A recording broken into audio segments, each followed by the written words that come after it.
북한 당국이 최근 축산업에 큰 관심을 쏟고 있습니다. TV 등 매체에서 여러 가축들을 기르는 농장을 소개하는가 하면 다양한 사료 개발에 성공했다는 소식도 전하고 있는데요. 북한에서는 경제난과 식량난이 계속되면서 곡물을 사료로 쓰지 않는 토끼나 염소, 닭 등을 주로 기르고 있습니다. 최근에는 개인적으로 돼지 등을 길러 장마당에 내다 파는 경우도 적지 않다고 하는데요. 클로즈업 북한, 오늘은 북한의 축산업 관련 정책을 전해드립니다. 지난 8월 김정은 제1비서가 평안남도의 운곡지구 종합목장을 찾았다. 부인 이설주도 함께했다. 운곡지구 종합목장은 어버이 장군님의 깊은 관심 속에 새세기의 번복이 목장으로 일떠선 종합적인 축산기지입니다. 운곡지구 종합목장은 다양한 가축을 사육하고 자체 사료 공장과 우량 종연구소를 둔 이른바 대형 종합축산기지로 알려졌다.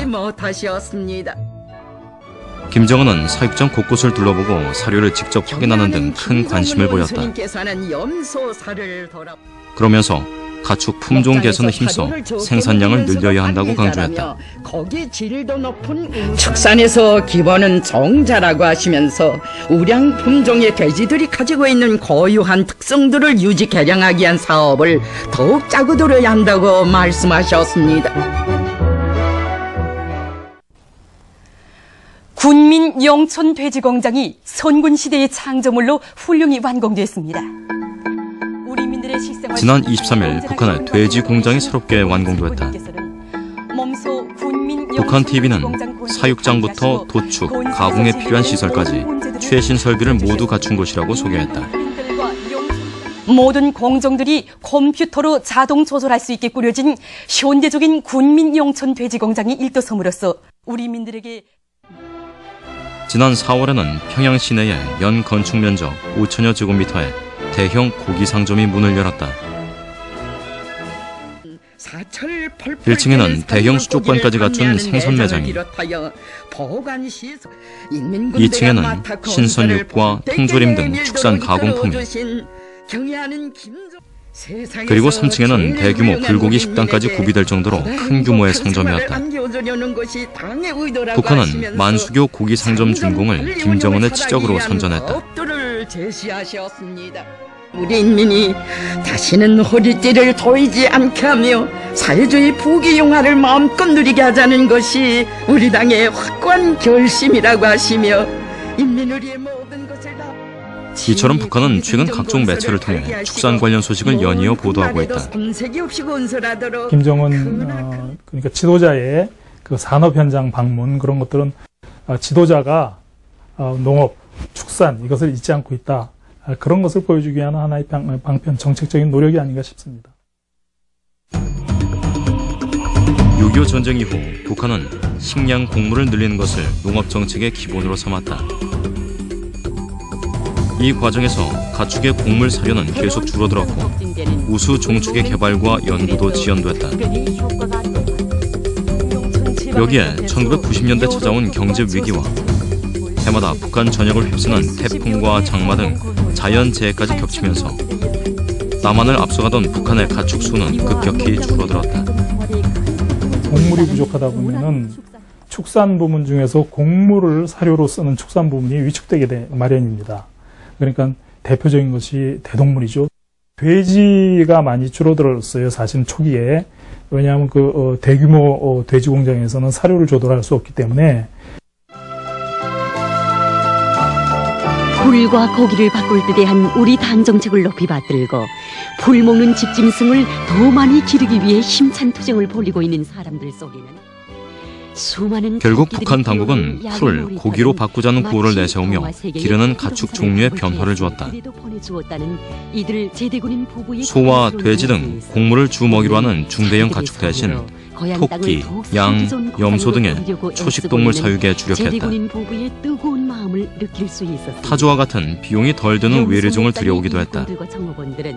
군이 경영하는 돼지 새끼 생산만 해서 협동명자들에 나눠주던 그런 그 목장, 이 두 개가 있던 거, 이거 싹 다 공장 큰 거 있었어요.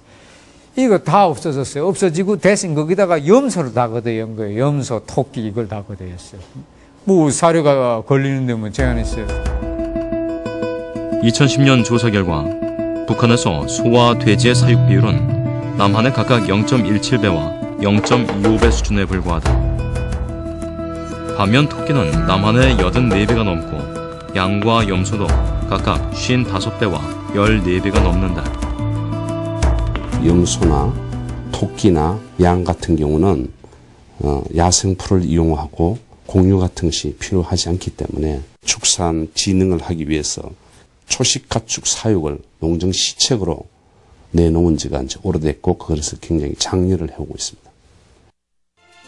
얼마 전 이곳을 찾았던 북한 당국은 국가가 운영하는 국영농장과 협동농장만이 가축을 소유하도록 하고 있다. 국영농장은 가축의 품종 개량을, 협동농장은 가축 사육을 맡고 있다. 하지만 실질적으로 가축을 기르는 것은 개인이다. 협동농장으로부터 의무적으로 가축을 할당받아 사육하는 방식이다.